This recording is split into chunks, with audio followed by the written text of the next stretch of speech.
Dear students, अब हम आपकी एक्सरसाइज 1.1 में से फर्स्ट क्वेश्चन डिस्कस करेंगे। तो फर्स्ट क्वेश्चन क्या है, देखिए, यूजिंग अप्रोप्रिएट प्रॉपर्टीज फाइंड। कह रहे हैं कि आप अप्रोप्रिएट का मतलब मुनासिब प्रॉपर्टी लगाकर इस क्वेश्चन को, इस पार्ट को सॉल्व करो। पार्ट क्या है आपके सामने, मैं पढ़ता हूँ एक बार। -2/3 मल्टीप्लाई 3/5 प्लस 5.2 माइनस 3/5 मल्टीप्लाई 1/6। ये है हमारा क्वेश्चन। तो अब चूंकि क्वेश्चन वाले ने पूछा है कि कोई प्रॉपर्टी इसमें इस्तेमाल करो, तो इसलिए मैं क्या करूँगा, इस क्वेश्चन को थोड़ा सा अरेंज करके लिखूंगा ताकि कोई ना कोई प्रॉपर्टी इसमें इस्तेमाल हो जाए। तो जिनको मैंने अंडरलाइन किया है, आप देखेंगे ये मल्टीप्लाई वाले ग्रुप हैं दो। तो देखिए पहला वाला ग्रुप कौन सा है, -2/3 मल्टीप्लाई 3/5। ये हमारे लेफ्ट हैंड साइड में है। और अगर हम राइट हैंड साइड में चले जाएंगे तो ये हमारा -3/5 मल्टीप्लाई 1/6। तो ये दोनों मल्टीप्लाई वाले हैं, तो मैं क्या करूँगा, इन दोनों को उठा के एक साथ लिख लूँगा। तो देखिए मैंने लिख दिए हैं -2/3 मल्टीप्लाई 3/5। ये पहले वाला कपल एज इट इज़ जैसे था वैसा ही है। तो उधर से -3/5 मल्टीप्लाई 1/6 जो राइट हैंड साइड वाला कपल था वो उठा के पहले कपल के जस्ट आगे लिख दिया है। और इनके जो साइन थे प्लस मल्टीप्लाई वो सारे के सारे एज इट इज ही हैं, कोई चेंज नहीं किए। अलबत्ता ये जो बीच वाला नंबर है हमारे पास +5.2, इसको उठा के मैंने साइड पे कर दिया है, इन दोनों कपल्स से आगे लिख दिया है। तो मैंने क्या किया, इन दोनों कपल्स को कंबाइन करके यानी एक साथ लिखा है। क्यों ऐसा किया, इस क्वेश्चन को मैंने रीअरेंज करके क्यों लिखा, क्योंकि कोई ना कोई प्रॉपर्टी इसमें इस्तेमाल हो। अब इस ऐसा करने से, दोनों कंपल्स को एक साथ लिखने से कौन सी प्रॉपर्टी इस्तेमाल हुई है, यह है कम्यूटेटिव प्रॉपर्टी। और इसके आगे जो स्टेप में इस्तेमाल होगी वो है डिस्ट्रीब्यूटिव प्रॉपर्टी।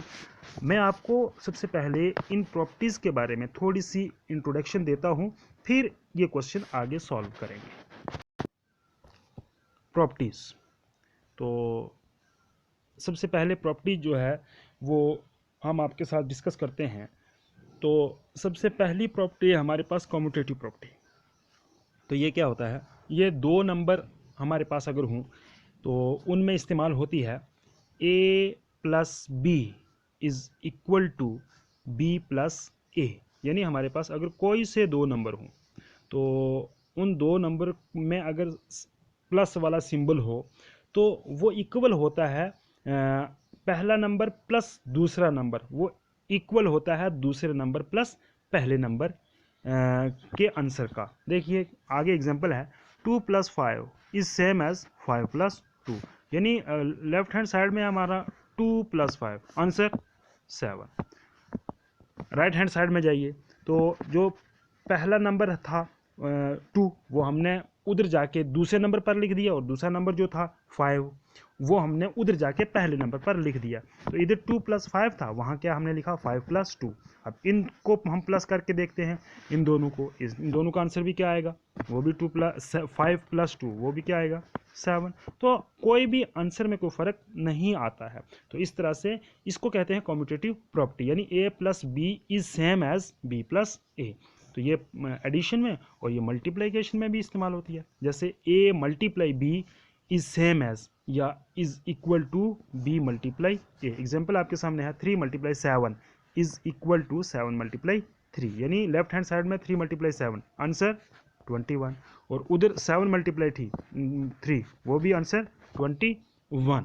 तो इस तरह से कम्यूटेटिव, इसको कहते हैं कम्यूटेटिव प्रॉपर्टी। यानी पहला जो हमारे पास नंबर होता है, अगर हम दूसरे पहले नंबर प्लस दूसरा नंबर वो सेम होता है, इक्वल टू दूसरा नंबर प्लस पहले नंबर के, इसको कम्यूटेटिव प्रॉपर्टी कहते हैं।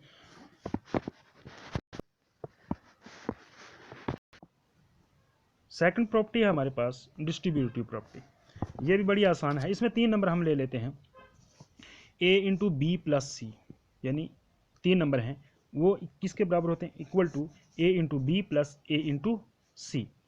और ये एडिशन में और सब्ट्रैक्शन में भी ये डिस्ट्रीब्यूटिव प्रॉपर्टी इस्तेमाल होती है। a × b - c is same as is equal to a × b - a × c। इसकी एग्जांपल आपके सामने आएगी। ये देखिए इसकी पहले की एग्जांपल जो है वो ये है आपके सामने। ये क्या है, एग्जांपल है पहले वाले की, a into B plus C is equal to a into B plus a into C, यानी 2 into 3 plus 4 is equal to 2 into 3 plus 2 into 4। अब जब इनको हम सॉल्व करेंगे तो इन दोनों का आंसर जो है, लेफ्ट हैंड साइड का आंसर वो किसके इक्वल आएगा, राइट हैंड साइड के आंसर के इक्वल ही आएगा। अब दूसरी प्रॉपर्टी की भी आप एग्जांपल देख लीजिए, a into B minus C equal to a into B minus a into C. तो इसकी एग्जांपल क्या है, 2 into 3 minus 5 is equal to 2 into 3 minus 2 into 5। जब हम यानी ऐसे अरेंज करके किसी क्वेश्चन को लिखते हैं ना, तो इस अरेंजमेंट को हम क्या कहते हैं, प्रॉपर्टी कहते हैं, और इनका आंसर जो है वो भी सेम रहता है। अब यही प्रॉपर्टीज कम्यूटेटिव प्रॉपर्टी जो एडिशन और सब्ट्रैक्शन में लगी, और प्लस डिस्ट्रीब्यूटिव प्रॉपर्टी जो है जो एडिशन और सब्ट्रैक्शन में लगी, जिसकी एग्जांपल मैंने अभी आपको दी है, यही दोनों प्रॉपर्टीज हम अब क्वेश्चन में इस्तेमाल करेंगे और आगे क्वेश्चन करेंगे। तो मैंने बताया आपको इन दोनों को हमने जब एक साथ लिखा है तो साइन को चेंज किए बगैर जब एक साथ मिला दिया है दोनों कपल्स को, तो इसी को कहते हैं कम्यूटेटिव प्रॉपर्टी। कम्यूटेटिव प्रॉपर्टी को इस्तेमाल करके मैंने इस क्वेश्चन को अरेंज किया है, अरेंज करके रीअरेंज करके इनको दोबारा लिख दिया है, तो इसको कहते हैं कम्यूटेटिव प्रॉपर्टी। अब इसके आगे मैं किस तरह से इसको सॉल्व करूंगा, तो देख लीजिए यहाँ पर पहले कपल में है क्या, पहला कपल क्या है, 2/3 मल्टीप्लाई 3/5। दूसरे कपल में क्या है, -3/5 मल्टीप्लाई 1/6। तो इसमें पहले कपल में और दूसरे कपल में आप देखेंगे कि 3/5 पहले कपल में और दूसरे कपल में भी 3/5 जो है वो नंबर आ रहा है, तो दोनों में कॉमन आ रहा है। हम क्या करेंगे, ये कॉमन ले लेंगे, बाहर ले लेंगे पहले। तो ये हमने 3/5 जो है ये जब बाहर ले लिया तो अंदर क्या बचा, पहले कपल में से सिर्फ -2/3, फिर दूसरे कपल में से -1/6 ये बचा है, और उधर क्या बचा है, +5/2 एज इट इज़ जिस तरह से है उसी तरह से आ रहा है। तो डिस्ट्रीब्यूटिव प्रॉपर्टी से हमने क्या कर दिया, दोनों कपल से जो नंबर कॉमन था उसको हमने क्या कर दिया है, उस नंबर को, उस फ्रैक्शन को हमने बाहर ले लिया है। 3/5 कॉमन था इसलिए हमने बाहर ले लिया, तो अंदर जो नंबर बच रहे हैं उसको ब्रैकेट में लिख लिया है, और 5/2 जो है ऊपर से नीचे तक हमारा एज इट इज़ अभी चल रहा है। तो जब हमने ऐसा रीअरेंज करके लिखा, तो इसी रीअरेंज करने को ही हमने कौन सी प्रॉपर्टी लगाई है, डिस्ट्रीब्यूटिव प्रॉपर्टी लगा के हमने इस क्वेश्चन को इस तरह से लिखा है। इसके आगे कोई प्रॉपर्टी नहीं है, दो प्रॉपर्टियां जो लगनी थी वो लग चुकी हैं। इसके बाद सिंपल हम इसको सॉल्व करेंगे और आंसर निकालेंगे। अब बहुत सिंपल है, तो देख लीजिए 3/5 मल्टीप्लाई, तो 3/5 ब्रैकेट में अंदर हमारे पास जो बचा था -2/3 -1/6 +5/2। अब इससे आगे हम चलेंगे तो हमारे पास जो सबसे पहले जो ब्रैकेट के अंदर वाली टर्म है उसको हम सॉल्व करने की कोशिश करेंगे। तो सबसे पहले जब हमने सॉल्व किया तो इन दोनों में से हमने इनका एलसीएम ले लिया, एलसीएम 6 आया।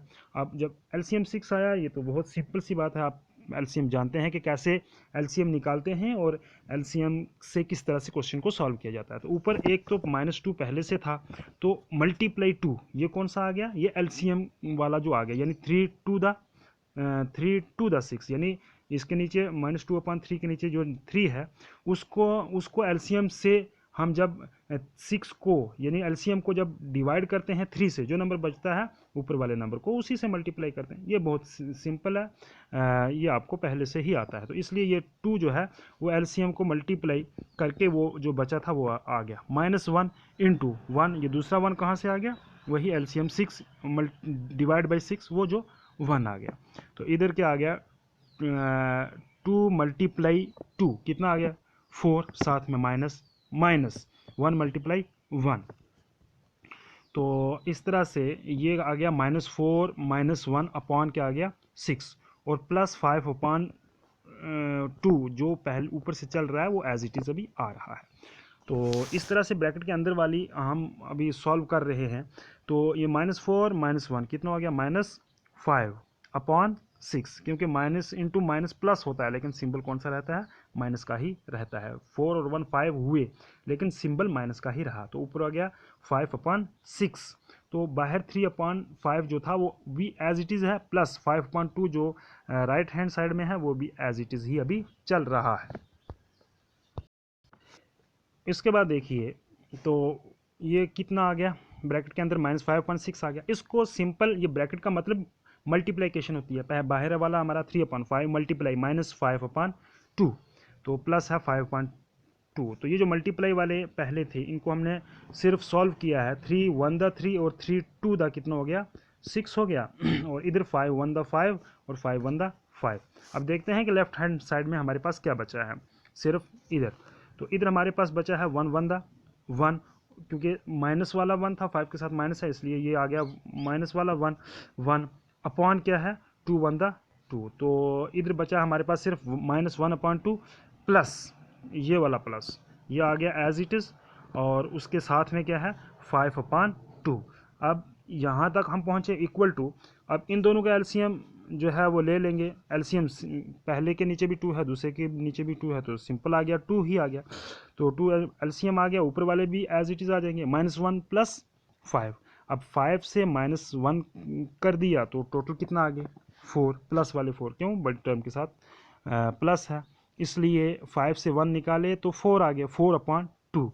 अब इसको डिवाइड किया, सिंप्लीफाई किया तो हमारे पास 2 1 द 2 2 2 द 4, तो फाइनल आंसर हमारे पास क्या आ गया, 2 आ गया। तो अगर हम शॉर्ट करके देखें तो पहले वाले पार्ट में सिर्फ 2 ही प्रॉपर्टीज़ लगी हैं, एक कम्यूटेटिव प्रॉपर्टी और एक डिस्ट्रीब्यूटिव प्रॉपर्टी। 2 प्रॉपर्टीज़ लग के हमारा क्वेश्चन बिल्कुल सीधा हो गया। उसके बाद सिंपल सिंप्लीफिकेशन करके हमारा आंसर 2 आ गया। तो इस तरह से हमने आराम से ये क्वेश्चन कर दिया है।